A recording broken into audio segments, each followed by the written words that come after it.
on a parlé, en fait, là, ça a été assez, on a été assez vivement dans le sujet sans définir ce que c'est qu'un ESAT. Donc bon, je pense que les gens qui sont ici savent plus ou moins ce que c'est qu'un ESAT, mais on va essayer de le définir quand même. Ouais. Je pense que c'est intéressant. Moi, j'aime bien donner 3 définitions. Alors, c'est moi qui donne 3 définitions. En vrai, il n'y en a qu'une. Hein. Mais, par exemple, si vous allez sur la définition administrative de ce que c'est qu'un ESAT, en vrai, on ne comprend pas grand-chose. Mais, en gros, un ESAT, c'est un établissement médico-social qui emploie des personnes en situation de handicap, parce que ces personnes sont considérées comme non adaptées au milieu ordinaire de travail. Je reviendrai plus tard dessus, mais il y a des définitions assez précises de ce que c'est qu'une personne non adaptée. Et dans le cadre d'un ESAT, c'est quelqu'un qui a une capacité de travail inférieure à un tiers de celle d'une personne dite valide. Donc ça, on va dire que c'est la définition administrative française de ce que c'est qu'un ESAT, donc un établissement médico-social. J'insiste sur le médico-social, parce que ça va avoir son importance sur la suite de la présentation, qui emploie des personnes non adaptées au milieu ordinaire de travail. Je mets des guillemets à tout ce que je dis. Deuxième définition que j'aime bien donner, qui est un peu plus, on va dire, polémique, enfin, quoique, en tout cas j'aime bien la donner, c'est que ce sont des lieux de production. Je pense qu'on a entendu ici que c'était des lieux de production, où il y a des impératifs donc de productivité. Hein, quand vous êtes en restauration, vous avez des assiettes à servir, bah, il faut y aller. Et parfois de rentabilité. C'est le cas, et je vais y revenir dessus après, mais où ne s'applique pas le code du travail. Deuxième définition. La troisième définition, qui est une définition onusienne. Onusienne, je veux dire, c'est le droit international qui dit ça. C'est une définition que j'ai moi-même écrite, mais qui est inspirée de ce que dit le droit international. C'est un lieu où on regroupe des personnes qui ont un point commun, et un seul, c'est un handicap. Quel que soit ce handicap. Il peut être psychique, et d'ailleurs c'était dans le QCM, hyper intéressant, que ce handicap soit psychique, moteur, cérébral, sensoriel ou cérébral, physique, machin. C'est un établissement qui regroupe des personnes qui ont un seul point commun, un handicap. Ce qui pose un problème. Alors, qu'est-ce qu'on fait dans un ESAT? Donc, je crois que les chiffres ont été donnés tout à l'heure. Moi, il y a à peu près 1500 établissements en France. Et moi, les chiffres de 2021, c'est 120 000 personnes, à peu près, qui travaillent dans un ESAT. Donc, il y a plusieurs activités. On parlait tout à l'heure du travail, il y a des ateliers de sous-traitance industrielle, de conditionnement de produits, il y a de la restauration, il y a de l'espace vert, donc des gens qui vont entretenir des haies, des jardins, des parcs municipaux, privés. Il y a parfois l'hôtellerie, il y a de la reprographie, il y a de la menuiserie, il y a de la blanchisserie. Et de plus en plus aussi, et c'est hyper intéressant, il y a du maraîchage. Et pourquoi je dis que c'est intéressant? Parce qu'on a des ESAT aujourd'hui qui maîtrisent toute la chaîne de production. C'est-à-dire, on va planter, on va semer, on va récolter, on va vendre. Ce qui est assez nouveau en fait, parce que les ESAT sont originellement plutôt des sous-traitants. C'est-à-dire qu'ils ont des tâches à faire, mais ils maîtrisent rarement toute la chaîne de production. Mais en fait, depuis 10-15 ans, on voit qu'il y a des ESAT qui maîtrisent tout en fait. Voilà. Et ça a été dit aussi, mais les travailleurs, bon, il y en a qui sont à mi-temps, mais en général, c'est les mêmes contrats que dans le milieu ordinaire, donc ils travaillent entre 32 et 35 heures. 32 heures, c'est quand il y a des activités de soutien. Je crois que ça n'a pas été précisé, mais en tout cas, voilà. Non, mais des fois vous en avez, des fois vous n'en avez pas. Bon, voilà. Il y a des ateliers pour faire des CV, pour d'autres choses, des activités de loisirs, etc., etc. Mais en tout cas, c'est en gros entre 32 et 35 heures de travail, donc comme tout le monde. Alors, j'en arrive à pourquoi cette enquête. Il y a 3 raisons principales. La première, c'est que quand j'étais encore étudiant à l'école de journalisme, je me suis rendu dans un ESAT pour faire un sujet. Et donc, c'est la première fois que je mettais les pieds dans un ESAT. Et la personne qui m'a fait visiter l'établissement, il s'appelait Jackie, il était très sympa. Et il m'a dit, écoute, chez nous, les exigences sont les mêmes que dans le milieu ordinaire. Alors là, je me suis dit, d'accord, donc super. Donc, réaction classique d'un quelqu'un qui ne connaît pas le domaine, ah mais c'est trop bien, on fait travailler les personnes handicapées comme tout le monde, donc c'est super. Et je lui dis, mais comment sont payées ces personnes-là? puisque c'est les mêmes exigences que dans le milieu ordinaire. Et il me dit, ah tu sais c'est un peu compliqué, c'est une espèce de rémunération, c'est ce qu'il m'a dit. Et donc moi sur le coup j'ai pas tilté, je devais rendre mon sujet vite. Et c'est après je me suis dit, mais attends, exigences les mêmes que dans le milieu ordinaire, mais les rémunérations sont pas les mêmes. Et en fait j'ai commencé à m'intéresser à ce sujet-là comme ça.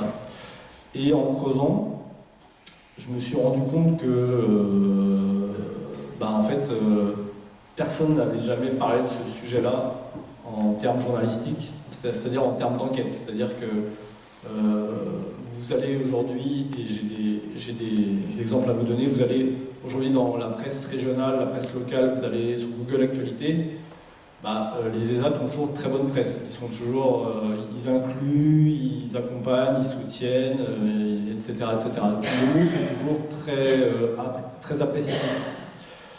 Et la troisième chose qui m'a choqué en m'intéressant au sujet, c'est qu'en fait, je me suis rendu compte qu'on n'entendait jamais ces gens-là, en fait. Les travailleurs handicapés, et là, pour le coup, je crois que c'est la 10e rencontre que je fais, c'est la première fois qu'on entend des travailleurs handicapés. Sauf quand des fois, j'en invite. Donc là, bien joué, parce que déjà, c'est très rare. Mais en plus, dans les sujets de journalistes, on n'en entend jamais. Vous entendez jamais les travailleurs handicapés. Et quand vous les entendez, c'est toujours sur leur lieu de travail. Donc, en termes journalistiques, c'est complètement biaisé. Aller interroger un ouvrier sur son lieu de travail quand il est en train de travailler à la chaîne, il ne va pas du tout vous parler librement comme s'il était chez lui, tranquille, après sa journée de travail. Donc le fait qu'ils soient invisibilisés dans les médias, et le fait qu'en plus, quand ils sont interrogés, soit c'est sur leur lieu de travail, soit c'est des intermédiaires qui parlent pour eux, intermédiaires, c'est-à-dire soit la famille, soit le tuteur, soit carrément le moniteur ou le gestionnaire de l'association ou le directeur de l'établissement, moi ça va poser un problème. Donc je précise d'emblée que évidemment l'enquête elle n'est pas à charge. J'ai entendu ce mot-là souvent, c'est pas qu'elle est à charge, c'est qu'elle est emblée. C'est-à-dire que je me suis intéressé à ce qui n'allait pas dans ces établissements-là. Donc évidemment, dans le livre, je souligne ce qui ne va pas bien, en fait. Voilà. Donc dans les abus qui ont été relevés, on a évidemment une forme d'infantilisation, et ça je vais y revenir après, j'ai des exemples précis. Donc les travailleurs handicapés qui sont souvent considérés comme des enfants, et j'ai une vidéo très intéressante à ce sujet. Il y a un autre truc qui m'a marqué, et qui n'a pas été relevé par les travailleurs ici, mais que j'ai vu dans plusieurs établissements, c'est que souvent le prix du café était plus cher pour les travailleurs handicapés que pour les moniteurs. C'est-à-dire qu'il y avait 2 machines à café différentes. Et le prix du café pour les travailleurs, pour les usagers, était plus élevé que pour les moniteurs. Pour une raison simple, c'est que puisqu'ils sont considérés comme des usagers, ils sont considérés comme des bénéficiaires d'un service, et donc non comme des salariés, donc ils n'ont pas les mêmes droits que les moniteurs, les encadrants. J'ai vu ça, j'ai visité 18 établissements en France, et sur 18, il y en avait 3 qui étaient concernés par ce système-là, où le café était plus cher pour les usagers que pour les salariés. Donc plus cher pour les travailleurs que pour les moniteurs. Donc on en a déjà parlé, mais des injonctions à produire, bon, je crois que tous les témoignages ici l'ont montré, effectivement, qu'on soit en restauration, en espace vert, en blanchisserie, etc., il y a des objectifs à atteindre. Et carrément, je vais y revenir plus précisément après, mais des fois il y a vraiment des rythmes cadencés, c'est-à-dire que vous avez des objectifs très précis à atteindre quand vous êtes travailleur en ESAT. Et je tiens à rappeler qu'il faut se rappeler qu'on est dans une institution médico-sociale. On n'est pas dans une entreprise classique. On est dans un système qui est censé être adapté à la personne handicapée, à son invalidité, etc. etc. J'ai vu beaucoup de gens, et je crois que ça a été dit aussi dans les témoignages, beaucoup de travailleurs qui ont développé des maladies professionnelles liées à leur activité. Donc encore une fois, alors que l'ESAT est censé être adapté au handicap, à l'invalidité, et que l'atelier est censé s'adapter à la personne, on a des gens qui développent des maladies, soit des problèmes physiques, des problèmes de dos, des problèmes de tendinite, des problèmes de poignet quand c'est en conditionnement de produit, J'ai eu des cas où il y a des gens qui ont fait des tentatives de suicide aussi, parce qu'ils se sentaient très mal en ESAT. Donc c'est l'une des autres choses que j'ai remarqué pendant cette enquête. Pas d'évolution professionnelle, très peu, parce que quand vous êtes en ESAT, ben, vous avez un poste et évoluer, ben, en fait, il n'y a pas de management, en fait, parce que le manager, c'est l'encadrant, c'est le moniteur, donc il y a très peu d'évolution. Et évidemment, la santé mentale, j'en ai un peu parlé tout à l'heure avec des gens qui ont fait des tentatives de suicide ou des gens qui se mettent en arrêt maladie, j'en ai rencontré énormément. Notamment dans le livre, je raconte l'histoire d'un travailleur qui a un bac+2 en droit, qui venait du milieu ordinaire et qui arrivait dans les ESAT et qui a déprimé complètement. Parce qu'il ne supportait pas la pression qu'on lui mettait, parce qu'il ne supportait pas le fait d'être considéré comme un usager. Donc on a aussi la santé mentale qui peut effectivement s'abîmer. Alors là, on arrive à un point, pour moi, qui est le plus important de cette enquête, et au-delà de l'enquête, du problème que suscitent les ESAT, c'est le fait qu'ils soient des usagers et non des salariés. Alors qu'est-ce que ça veut dire? Donc, les travailleurs en ESAT dépendent du Code de l'action sociale et des familles, et non du Code du travail.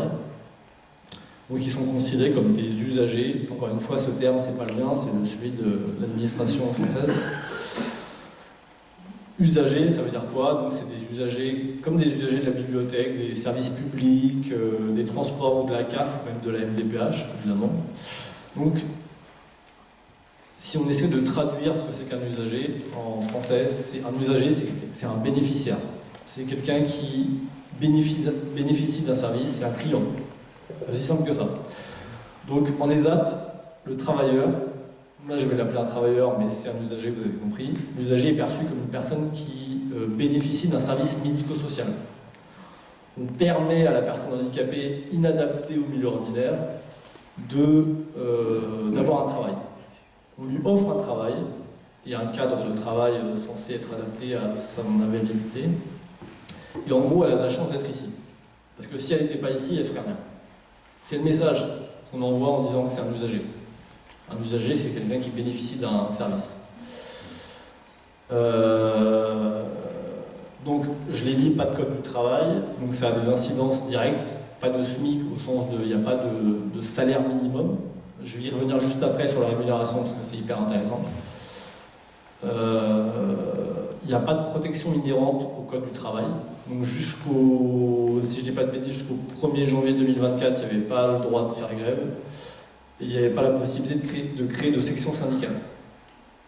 Alors, on l'a entendu dans les témoignages, et je vais le démontrer par la suite, ces gens-là travaillent quasiment comme tout le monde. Mais du fait qu'ils ne dépendent pas du code du travail, que ce soit des usagers, il n'y avait pas de possibilité de se syndiquer au sein de l'établissement, et pas la possibilité de faire grève. Ce qui, depuis le 1er janvier 2024, a changé, semble-t-il, mais moi, dans les contacts que j'ai, les usagers n'ont pas été tellement mis au courant de tout ça. Donc, à voir par la suite.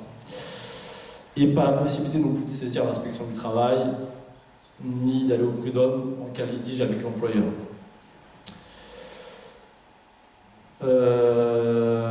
Ce qui est intéressant à dire aussi, c'est qu'à la base, le fait que ce soit des usagers, évidemment, c'est pas fait, je pense, pour les discriminer. Je pense qu'il n'y a aucune intention discriminatoire derrière ça. C'est juste que ces établissements-là, le fait qu'ils dépendent du Code de l'action sociale et des familles, c'était pour les protéger, j'imagine. Sauf que ces établissements-là ont tellement évolué, ils ont tellement évolué depuis 50 ans, depuis 70 ans, que aujourd'hui, c'est vécu comme de la discrimination et assez logiquement.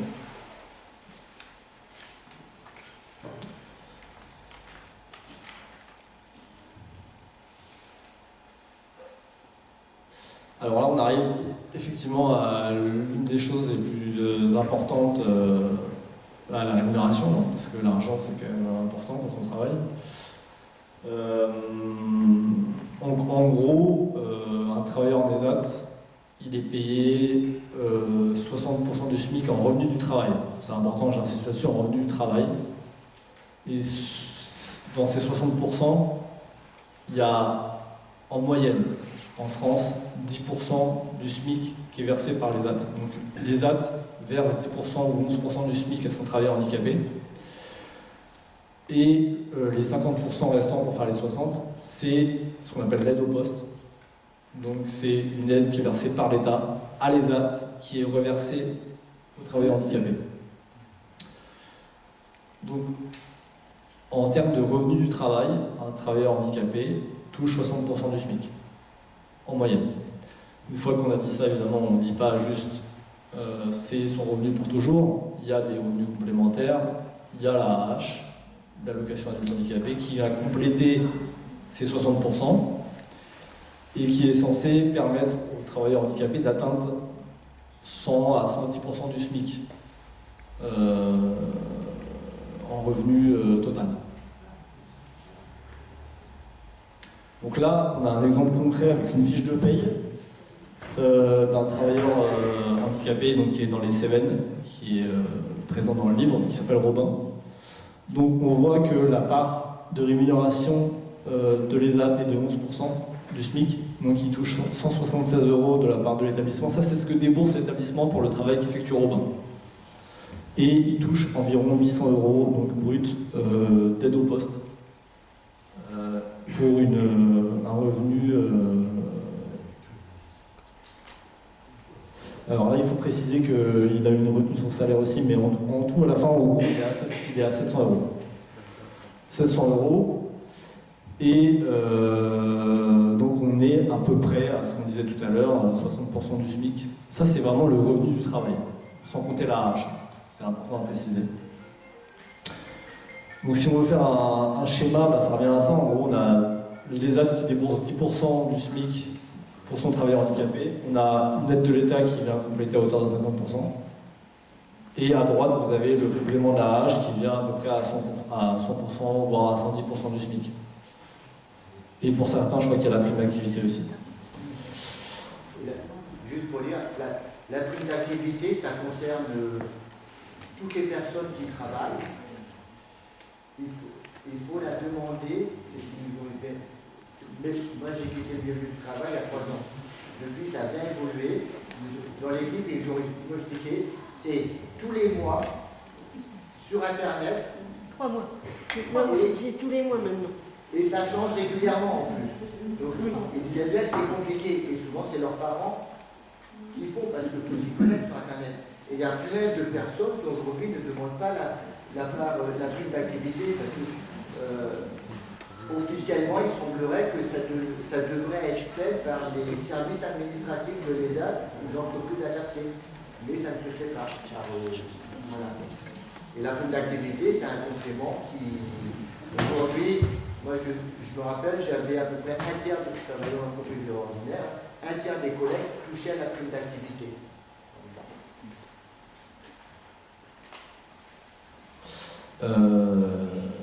Alors une fois qu'on a dit ça, c'est bien, mais en quoi ça pose problème? Alors là, quand je dis ça, souvent on me dit, mais en fait, c'est bien de dire ça, mais en fait les travailleurs handicapés touchent un SMIC au final. Alors, ça, en fait, cette forme de rémunération pose plein de problèmes. J'en ai établi 5. Le premier, c'est que l'AH, dont je parlais tout à l'heure, et le revenu du travail, ils sont corrélés. C'est-à-dire que quand l'ESAT diminue sa part de rémunération, l'AH augmente. Quand l'ESAT augmente sa part de rémunération, l'AH diminue. Donc en fait, l'ESAT n'a aucun intérêt à augmenter sa part de rémunération, puisque le travailleur handicapé, à la fin, va toucher la même chose. Et il y a une étude du Sénat, qui date un peu maintenant, je pense qu'elle a 10 ou 15 ans, qui montre que en fait, la part de rémunération de l'ESAT a baissé en fait, sur 10-15 ans, parce qu'en en fait, elle n'a aucun intérêt à augmenter sa part de rémunération, puisque de toute façon, si elle augmente, l'AH va compléter. Donc, mais le fait qu'on voit que cette part de rémunération baisse au fil des années, ça montre que les ESAT sont bien dans une logique de coût et de charge. Deuxième problème, c'est que en fait, un travailleur handicapé en ESAT touche au maximum ce que touche un salarié au minimum. C'est-à-dire qu'avec l'AH, un complément avec l'allocation de compensation du handicap, un travailleur handicapé touche ce que touche au minimum un salarié en milieu ordinaire, mais grâce à des prestations sociales. Donc ça pose un problème. Le troisième problème, c'est la reconnaissance du travail. C'est-à-dire que quand votre employeur vous paye 10% du SMIC pour ce que vous effectuez, ben, beaucoup me l'ont dit, vous estimez déconsidéré, dévalué, vous êtes découragé en fait. Ce qui semble assez logique. Le quatrième problème, c'est assez évident, c'est que bah, au final, même avec des prestations sociales, l'AH ou la prime d'activité, bah, au final, vous ne gagnez pas grand-chose. Et selon où vous vivez, bah, vous êtes promis à une sorte de misère sociale et obtenir des crédits auprès des banques ou voir l'avenir, c'est très compliqué. Et le cinquième problème, qui est pour moi l'un des problèmes les plus importants, c'est que l'AH, évidemment, n'est pas un revenu du travail. L'AH, c'est une allocation de compensation du handicap. Et ça ne rentre pas dans le calcul du chômage et la retraite. Donc, quand on me dit, oui, mais au final, les travailleurs handicapés, ils touchent plus que le SMIC, enfin, les travailleurs en ESAT touchent plus que le SMIC, oui, d'accord, mais ils touchent plus que le SMIC grâce à des allocations qui ne sont pas soumises à des cotisations. Donc ça change tout en fait. C'est-à-dire qu'à la fin, bah, oui, vous vous retrouvez au minimum vieillesse. Si vous quittez les ZAD, vous ne percevez pas le chômage à la hauteur de ce que vous avez travaillé, etc., etc. Donc ça pose plein de problèmes. Le fait que le complément pour atteindre le SMIC soit de la AH ou des aides, ça pose tout un autre système de problèmes en fait.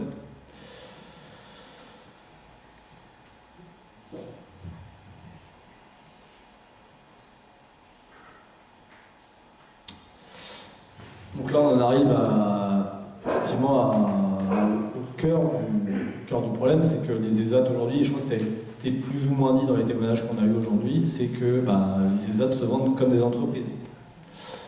Loin d'être des établissements médico-sociaux, il suffit d'aller visiter un ESAT, d'aller sur le site internet d'un ESAT, ils ont tous aujourd'hui des sites internet quasiment, des pages Facebook, ils se vendent quasiment comme des entreprises ordinaires. Et donc, qu'est-ce qu'ils disent quand vous allez visiter un ESAT et qu'est-ce qui se passe vraiment? C'est que les travailleurs font objectivement de l'excellent travail, avec des outils de production qui sont identiques à ce qu'il y a dans une entreprise ordinaire. On parlait de restauration, aujourd'hui un ESAT, je pense qu'il en vaut autant qu'un restaurant, voire plus, un restaurant collectif en tout cas, ou un restaurant d'entreprise. En espace vert, vous avez des travailleurs handicapés qui sont autonomes. Moi j'en ai rencontré des gens qui prennent le camion le matin et qui reviennent le midi, qui repartent l'après-midi, qui reviennent le soir sans moniteur. Donc en réalité la différence avec ce qui se passe dans le milieu ordinaire, elle n'est pas énorme, elle n'est vraiment pas énorme. Donc la qualité du travail elle est là. Il y a des commandes à redorer, évidemment. Un ESAT, c'est surtout un sous-traitant. Donc quand vous avez une entreprise qui passe commande, elle veut que les commandes arrivent en temps et en heure. Donc il y a des objectifs à atteindre. Il y a des clients qui sont respectés. Et il y a des objectifs chiffrés à atteindre aussi.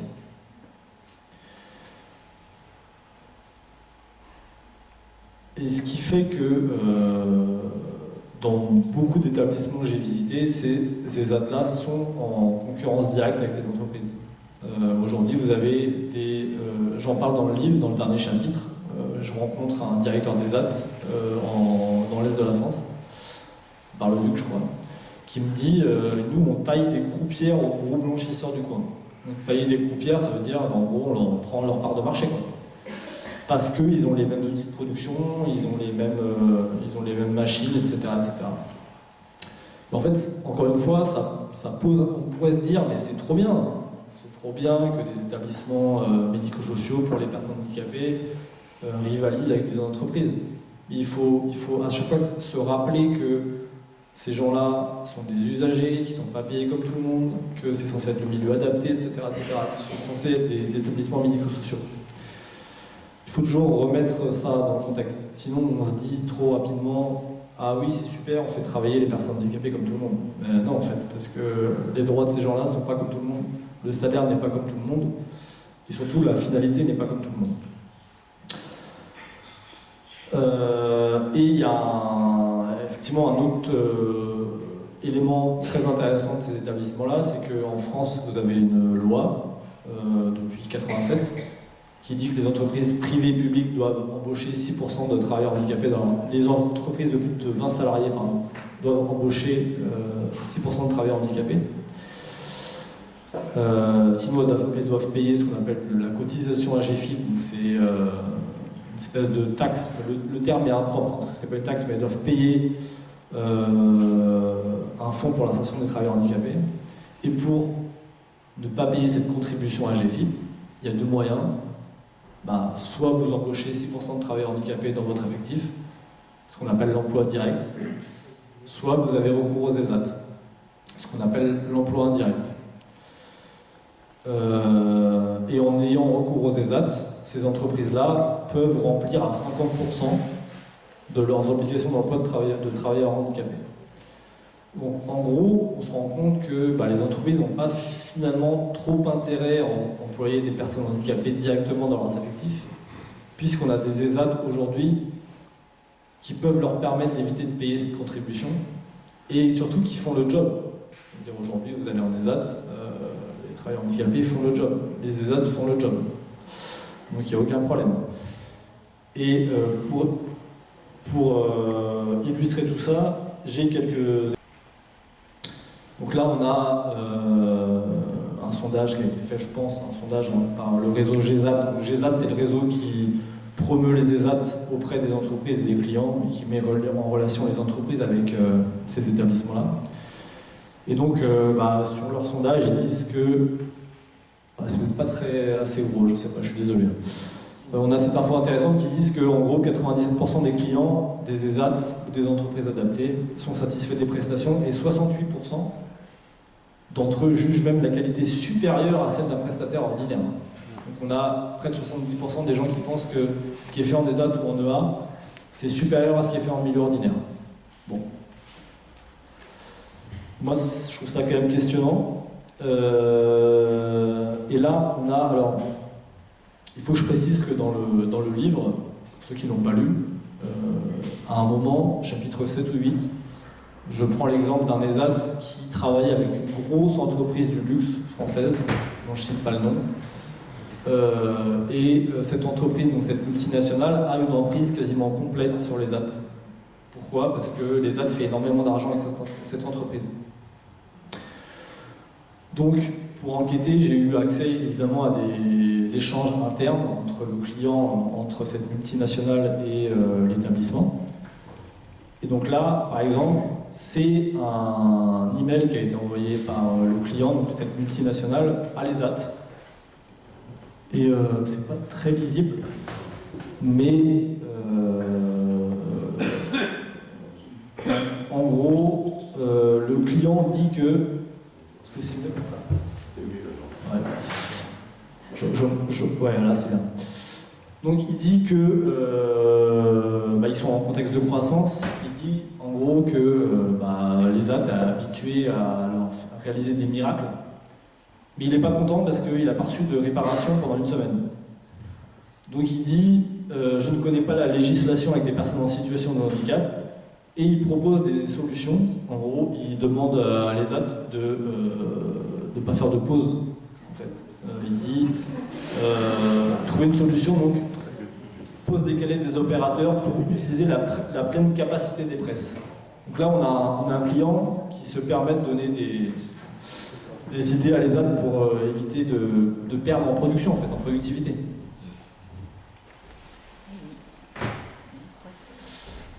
Là, on a un autre email, c'est le même client avec le même destinataire qui dit qu'en gros, l'aspect social a moins d'importance que par le passé, et parce qu'ils sont en croissance, ils vont devenir de plus en plus exigeants avec les ESAT. Donc il dit qu'il faut que les ESAT gagnent en maturité sur beaucoup de domaines. D'accord ? Et là, on a un email interne, donc c'est une monitrice qui a écrit à l'ensemble de l'équipe pour dire en fait, les travailleurs handicapés ont travaillé à un férié, donc le 11 novembre 2020. Et elle dit « Je voudrais adresser mes remerciements à tous les travailleurs et encadrants qui se sont mobilisés le 11 novembre 2020, malgré le férié, pour continuer les activités de sous-traitance selon les exigences de notre client. » Voilà. Et on apprend que les 9 usagers qui ont travaillé ont eu le droit à 7h45 de... Alors, ce qui est intéressant à dire quand même, c'est que pourquoi les ESAT se vendent aujourd'hui comme des entreprises, c'est aussi parce qu'il y a eu un changement de population au sein de ces établissements-là, qui s'opère, je ne parle pas au passé, ça continue à s'opérer, mais on a de plus en plus de travailleurs qui sont issus du milieu ordinaire, donc on a de plus en plus de gens qui ont eu un parcours plus ou moins classique en termes de scolarité, et qui ont même connu le milieu ordinaire, qui se sont retrouvés en ESAT, parce que ça ne marchait plus dans le milieu ordinaire, et qu'ils ont eu une orientation ESAT de la part de la MDPH. Et donc on a de moins en moins de personnes issues des institutions. Historiquement, c'est beaucoup de gens qui viennent des IME, des institutions à la française, et c'est de moins en moins le cas.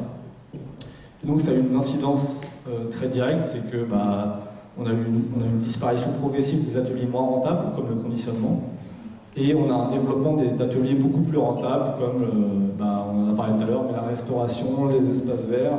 Encore une fois, les espaces verts, moi je connais beaucoup de gens qui sont autonomes, qui prennent le camion, ils vont chez le client, il y en a le soir, il n'y a pas de moniteur dans le camion.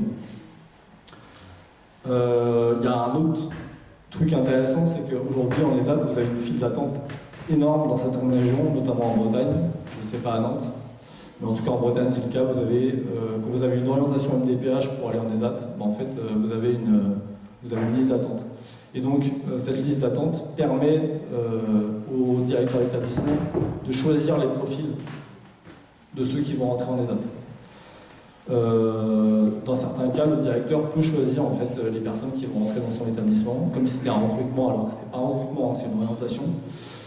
Et donc, on a des directeurs qui choisissent les profils les plus habiles, les plus productifs, etc. etc.